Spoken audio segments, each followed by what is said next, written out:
Good morning, everyone. Good morning.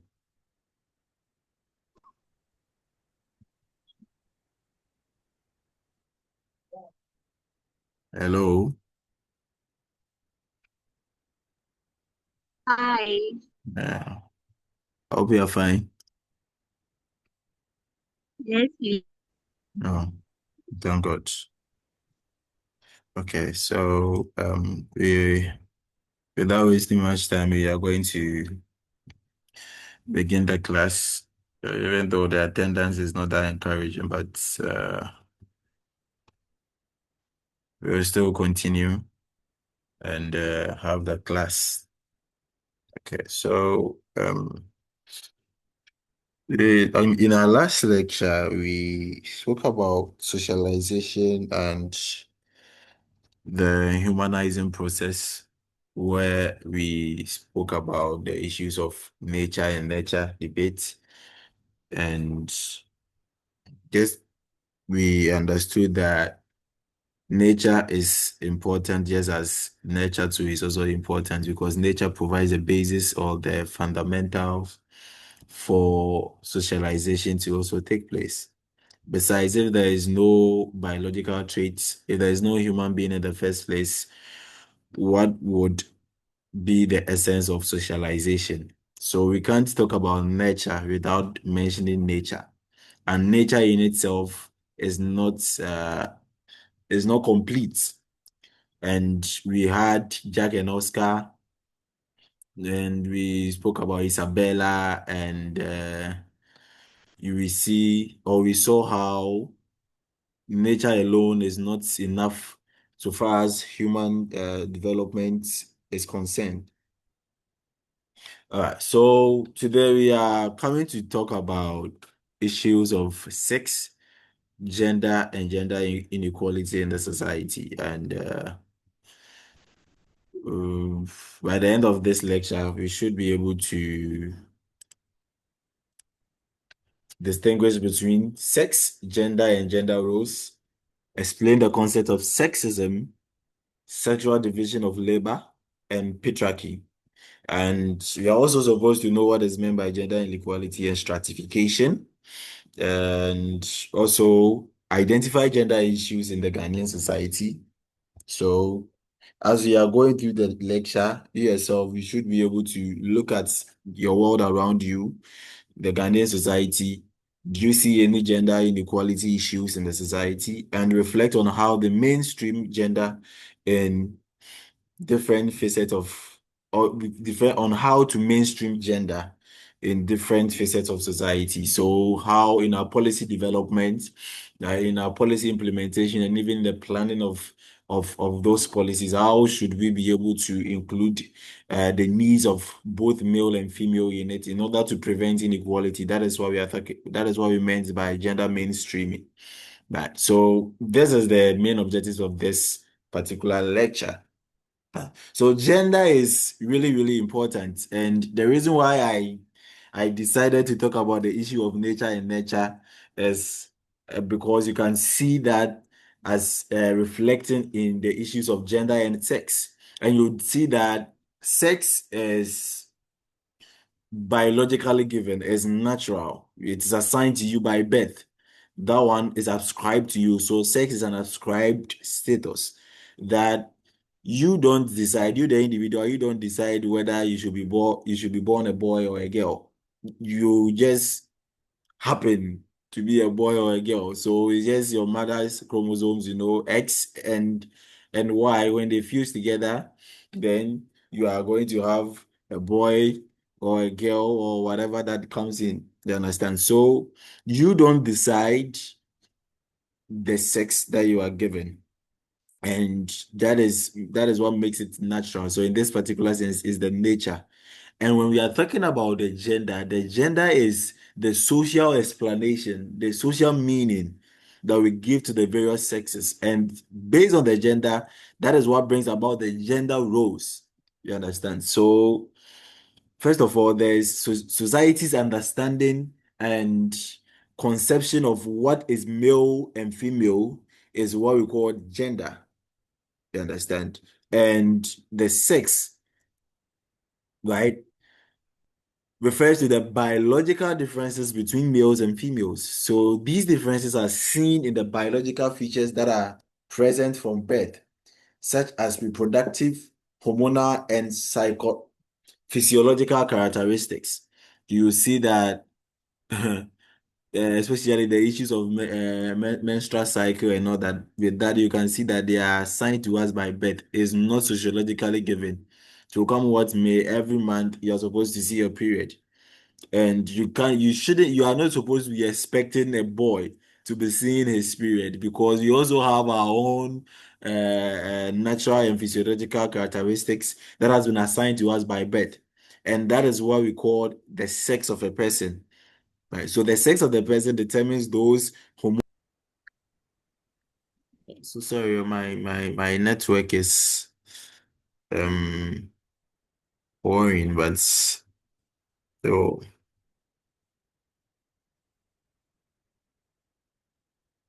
okay. So as I was saying,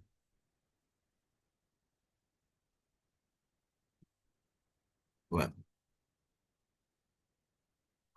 so sex, as I was saying, sex is therefore the biological division upon which living things are placed on the basis of their reproductive functions. So you would see that just by the how the female body is structured, you can see a clear difference between that as compared to how the male body is structured. And that is what we call the sex. So the sex of a person, you can know that from our biological makeups, right? And you see that most of the times males are muscular. And that is what, if you are a boy, right, and you don't exhibit those kind of characteristics, that is what we call the toxic masculinity comes in, the over simplification and over exaggeration of the male, in a sense that if you are a boy, even though your hormones and everything shows that you're a boy, but so far as we don't see you to be that masculine, you don't see you to be doing things that is expected of a boy, then that kind of stereotype and discrimination takes effect. That is what we call the toxic masculinity, and all these things are socially constructed. Right. So the social constructed ways of understanding the sex of a person is what we call gender.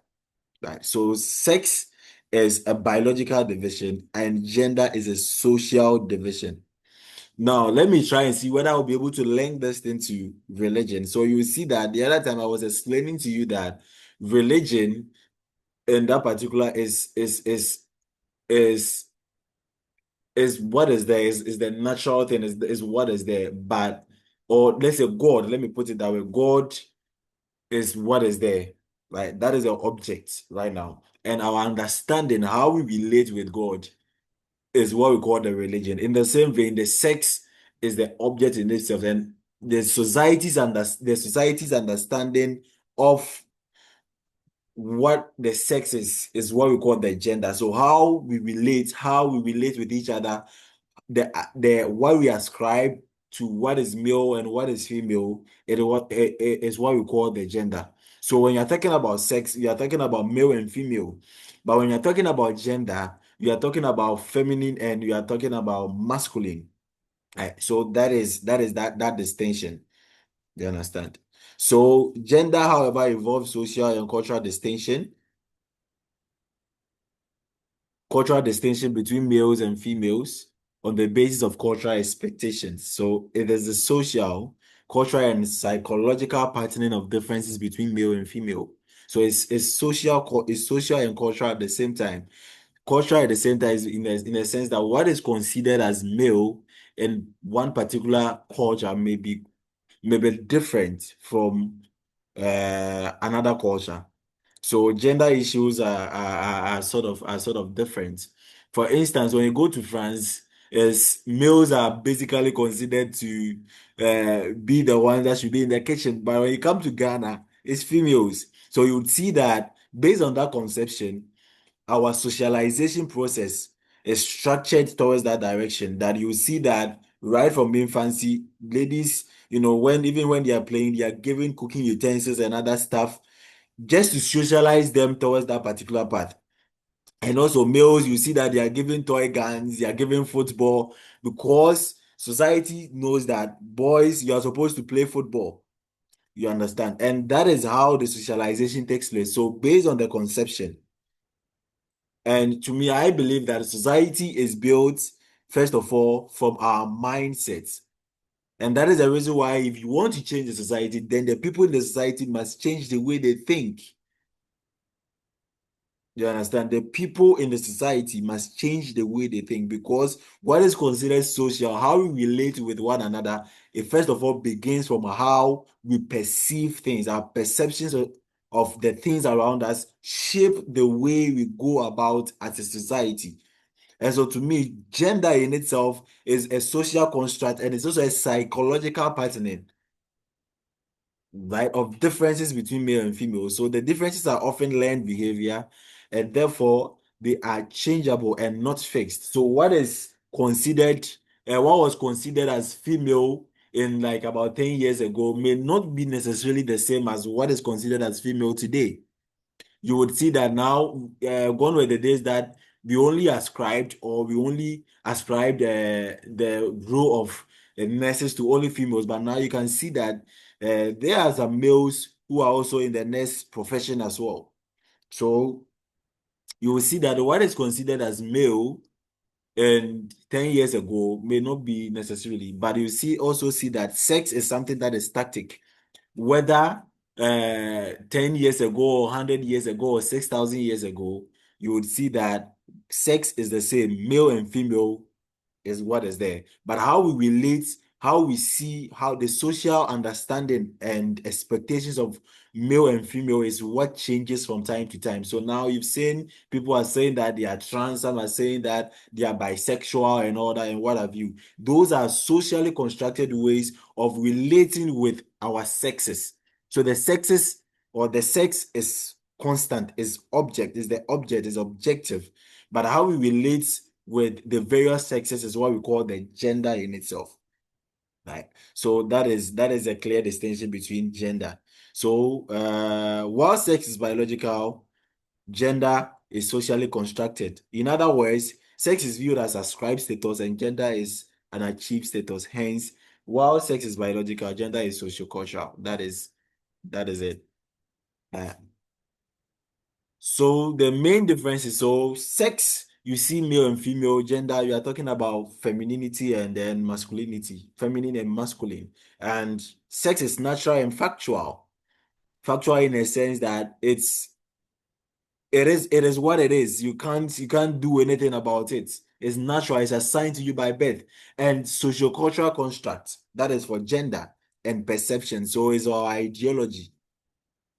And you will see that with time, the ideologies of people change over time. And that is what we call gender. Yeah. And sex is static, it doesn't change.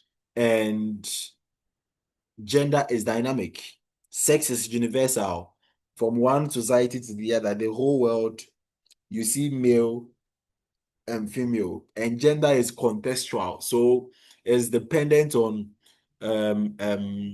the society that you find yourself in. So it's society dependent. That is gender. But sex is universal. It cuts across cultures, families, generations, and what have you. Yeah. So gender roles.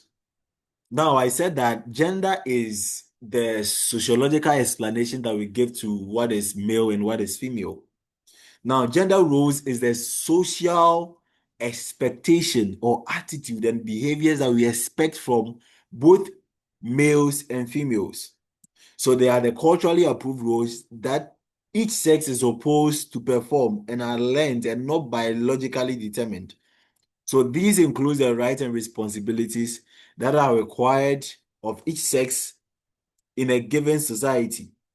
So gender roles develop into gender identities, which are the conceptions we have of ourselves, and being male or female, a product of social interaction. So because we have assigned roles, there are some expectations that we have assigned to the various sexes, that is the gender roles, Now, that leads to what we call gender identities. And now you would see that people now see that, oh, okay, despite the fact that I am a male, I identify myself as a female. So even though the sex is there, but the person identifies as a feminine.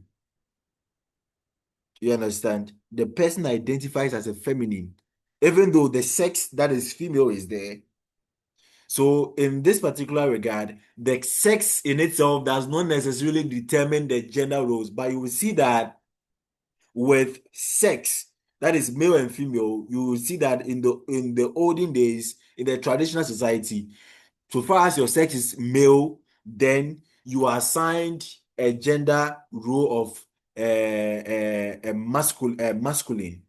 But in this particular regard, you will see that people are identifying having their gender identities different from the olden days. That you see that someone has the biological traits of a male, but a person identifies as a feminine.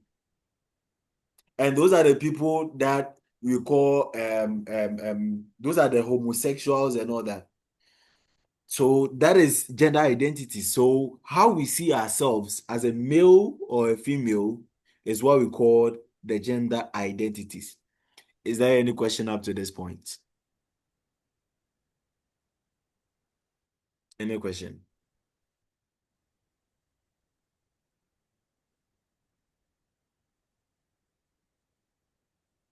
Any question? Hello?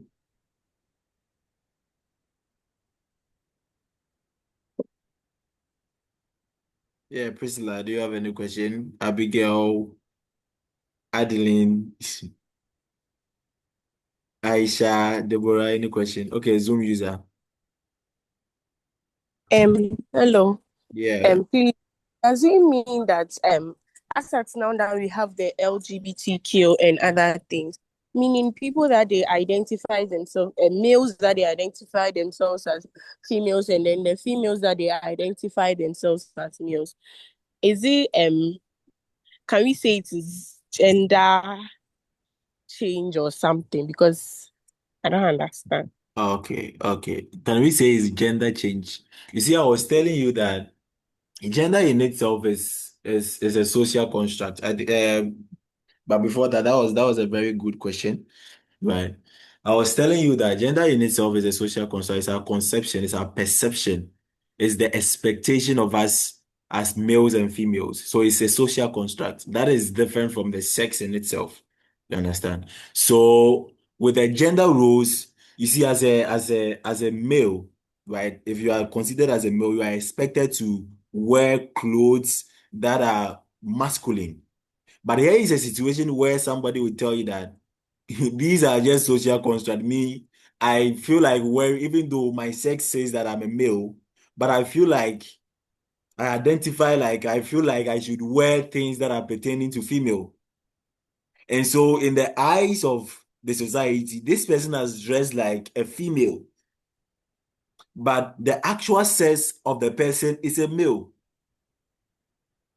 I don't know whether you get that clear distinction. So to me, whether is a sex change or but that's why as I told you, sex is something that is static. It can't be changed. But how we relate with the sex is what we call the gender, the social construct. So a lot of people have spiritual and medical explanation to all these things. People who are males by sex now identifying as feminine, or there are some spiritual explanations, there are some biological explanations to that. But as to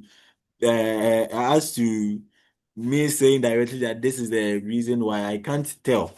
So in the from time to time, you've seen that there are people who are saying that even though they are male by sex, they are saying that they identify as female. You've seen people who have been delivered spiritually, and now they now identify as masculine. You understand? And there are also some biological explanation that could be given, even though the person is a male, all the biological parts and everything shows that this person is a male, but the chromosomes, you see that this person is sort of having an XX. You understand? Even though the person is the outward appearance and everything shows that this person is, so there are biological and spiritual explanations to all those issues. So if you are facing these issues, the first thing is you have to get somebody you can talk to about this. And you would see how all these things is now being regulated by the political institution. Now, recently we saw the anti-LGBTQ law. What's the name? Bill that was sent to Parliament to criminalize LGBTQ. That even you have an intention to portray that you're an LGBTQ, the law is supposed to persecute you. So they are yet to pass that bill, and let's see whether it's going to work. So I don't know whether your question is answered. Zoom user. By the way, what's your name? By the way, Zoom user is My name is Juliet. Juliet. Okay. So if you can change your name to in that particular area, that'll be fine. Okay, Yeah. sure. I hope your question is answered. Or Yes, is please. answered. Okay, that's fine. That's fine. Is there any other question? No, please. All right. Okay. So now let's continue. So now that gender roles and gender identities have been explained now. So you've seen that the gender roles is the society's expectations of us, but the gender identities is the conception of ourselves in the light of all those roles, the gender and the expectations of society. How do we perceive ourselves to be? You understand? So that is the gender, what we identify as. So that is the gender identities you are talking about.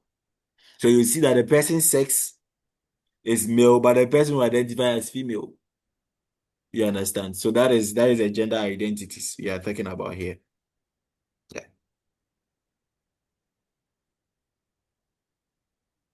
To me, if you ask me, I have my own reservations when it comes to these gender identities, but for the sake of the class, we have to stick to this. All right. That's what I told you. Sociology, we are not interested in your own personal biases. All that we are interested in is that there are some sociological significance and human behavior is being affected by that particular phenomenon, hence the interest of sociology. So when you're studying sociology, you have to put all your biases aside. But when you come to, when you are doing arguments, then you can now, defend your cause and all that. So that is it. Okay, so gender socialization. Now, as I told you, when you are born as a child from infancy, your sex is assigned to you. But now, how do you behave in the society? How you become fit in the society as a male and female is being done by what we call gender socialization. So it's a process by which people learn the attitudes, norms, behaviors that are appropriate for each gender or that are appropriate for each sex is what we call the gender socialization. So, right from infancy, you are being told what is expected of a male and what is expected of a female. And that is what we call the gender socialization. Yeah. You see that even from there, you see when it's time for Christmas, parents will buy cars and guns for their baby boys, and they will buy teddy bears for their girl child. You understand? And all these things are gender socialization processes that are so the society is shaping you to understand. And the issue is that why is it that, okay, I'm a male, why is it that necessarily I have to wear what is female? Who even defines what is female in the first place? You understand? And that is the reason why we are saying that this is society. And just bear in mind, all these things are important. It's not when you are saying that gender in itself, it has now gender, the way we have made gender to be, is now making to seem that gender in itself is bad. It's not bad. You understand? We need that stratification in the society. But the issue with gender is that is the inequality that comes with it. You understand? Despite the fact that we need to make that clear differences between what is male and what is female, but the inequalities that comes with it in terms of opportunity, in terms of respect and power, is where the issue lies. So gender in itself is not bad. Being socialized to see what is male and what is female in itself is not bad. However, we need that to make society endure. We need that to ensure continuity of society and orderliness in the society. However, the inequality that comes with it is where the issue lies. So I just want to draw that clear distinction. Right. So sexism, gender stereotypes. So sexism, they believe that one sex is superior to the other, right? So they believe that one sex is superior or the other is inferior to the other. So such as females are believed to be inferior to males as seen in our traditional beliefs and language. Right. So in some traditional societies, females are not allowed to take on some leadership roles because we are saying that the female is a weak gender, or that sex in itself is weak. So you are not supposed to lead. Other than that, you are going to misplace emotions or affections over objectivity. You know, the female sex is considered, or the female gender is considered to be that emotional. And so giving them, leadership roles sometimes will affect their objectivity. So when they are supposed to be objective, they will tend to be emotional. You understand? So that is the issue of sexism. So they believe that one sex is superior over the other. And you see the issue of sexism from the lens of patriarchy, where male dominance exists. You understand? For instance, in the issue of hunter-gatherers, where there is division of labor, you would see that when it comes to leadership roles, it's mostly assigned to the males, and the females are made subjects of the males. That is the issue of sexism. So they believe that one sex is superior to the other is the issue of sexism. And sexism is the result of gender stereotype. Do you understand? Now, when we're talking about gender stereotype, we are talking about the preconception, the misconceptions, how we perceived a particular gender to be behaving. You understand? For instance, if you are a boy and you are you are seen playing ampe, the society in itself tend to see you in a particular light, and that is what we call gender stereotype, because ampe is a game that has been ascribed to females. And so if you are a boy, you are a male, and you are seen playing ampe, then society looks at you in a particular lens, and that is what we call gender stereotype. So the oversimplified conception that people have about the various sexes. So even the way you're supposed to walk as a boy, as a girl, is being determined by society. Those are what we call the gender stereotypes, the oversimplification. To the extent that if you are not seen behaving in that particular light, then you are discriminated. Society discriminates against you. That is what we call gender stereotypes. So sexism is a result of gender stereotype. You understand? So that is it. Any question? Any question? Okay. So now let's see. Now when we are talking about gender stereotype, you see that now let's look at just the list that has been placed over here. Let's look at it. You've seen that when you're saying that somebody is aggressive, we are saying that that person exerts more energy, more power. You understand? Somebody is more of emotional. You are saying that the person is weak. That is the reason why we are saying that sexism is the byproduct of gender stereotype. So our preconception, our simplification of what is expected of a male and what is expected of a female is gender stereotype, and that leads to gender. That leads to what we call sexism. You understand? We live, we live in a society where you know, when a guy or a boy is having skin diseases, we say that the guy doesn't bath frequently, right? But when a female is having um skin rashes or whatever, then we term it as the female is reacting to pomade or is reacting to your cosmetics and all that. You understand? And that is how the gender stereotypes is. So female is considered as nurturing, caring, emotional, tender.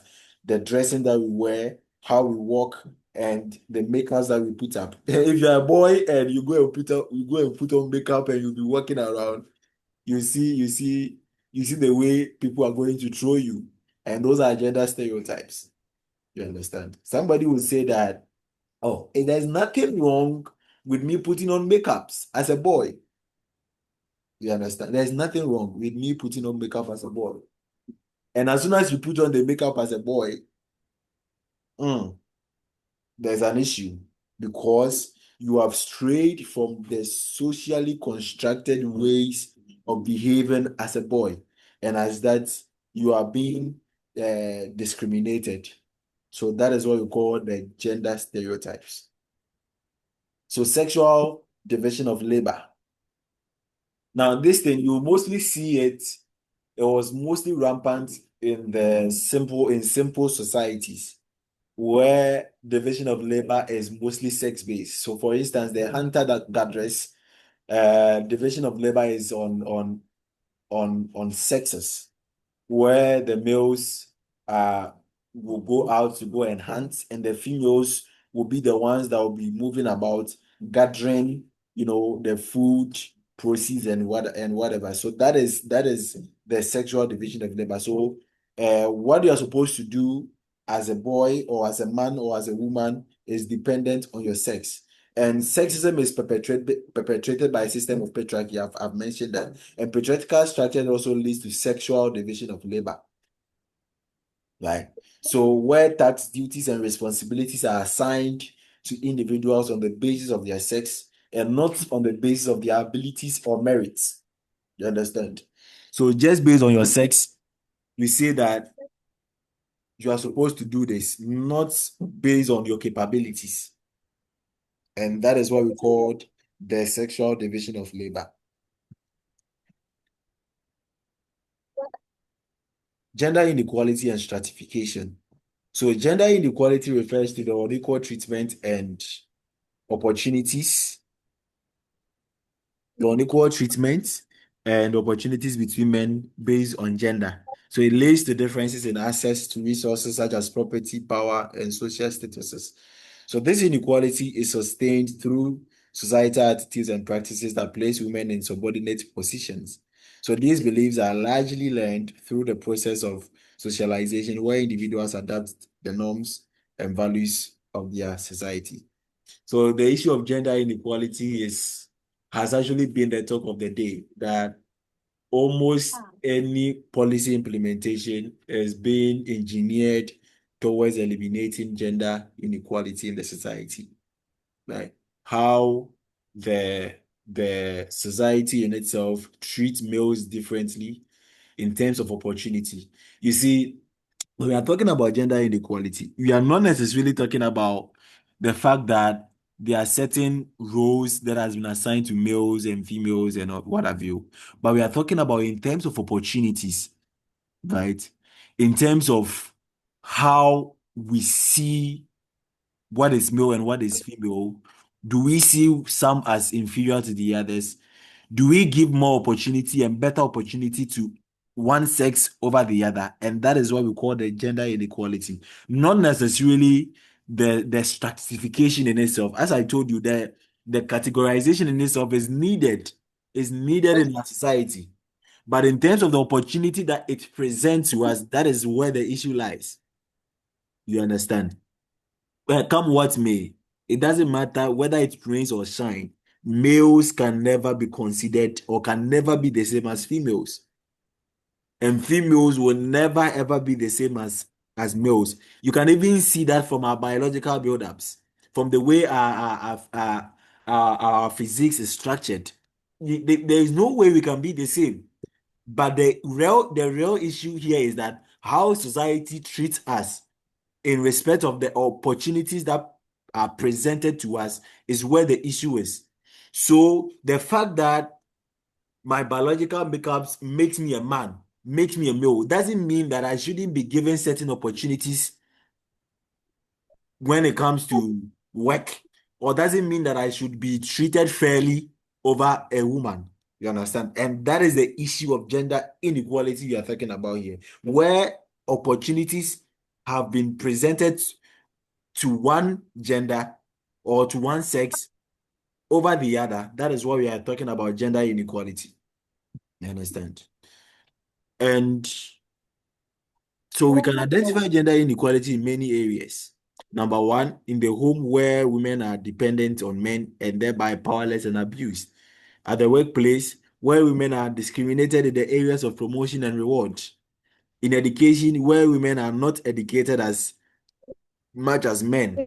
In the economy, where women do not own land and other productive assets. In society, where women are victimized through traditional cultural practices like widowhood rights and female genital mutilation. That is issues of gender inequality. So we will end the first session here. We are going to join again for the next session where we are going to wrap up with issues of gender inequality, and sex. All right, so we are going to end the class here. So you have to rejoin quickly. Then for our last session, then that'll be it. All right. So see you in our next section.